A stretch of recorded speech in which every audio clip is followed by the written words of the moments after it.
এমন অশ্রুসিক্ত অবস্থায় খুব কমই দেখা গেছে উত্তর কোরিয়ার এক নায়ক কিম জং উনকে। বিভিন্ন সময়ে নানা হুমকি ধামকি ও নিষ্ঠুরতার জন্য পরিচিত হলেও কিমের যে একটি কোমল দিক আছে সেটি যেন প্রত্যক্ষ করল পুরো বিশ্ব।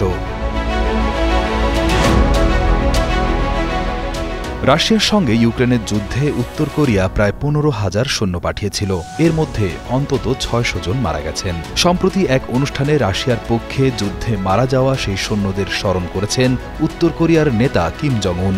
নিহত সৈন্যদের ছবি সাজানো দেয়ালের সামনে নতজানু হয়ে সম্মানও জানিয়েছেন এবং ফুল দিয়েছেন।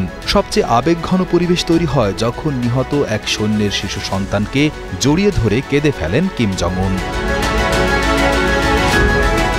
শুধু মৃত্যুই নয়, আহত এবং নিহত মিলিয়ে প্রায় ৪,৭০০ জন সৈন্য ক্ষতিগ্রস্ত হয়েছেন।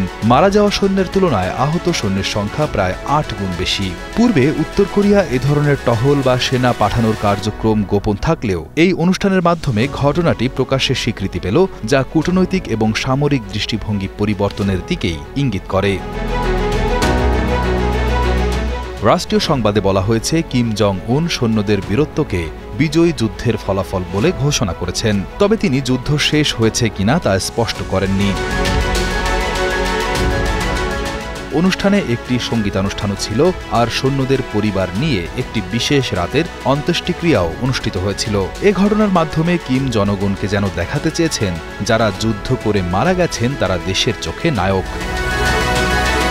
উল্লেখ্য, উত্তর কোরিয়ার সেনারা শুধু লড়াই নয়, রাশিয়ায় কাজও করছে। অনেক শ্রমিকও সেখানে পাঠানো হয়েছে বৈদেশিক মুদ্রা আনার জন্য।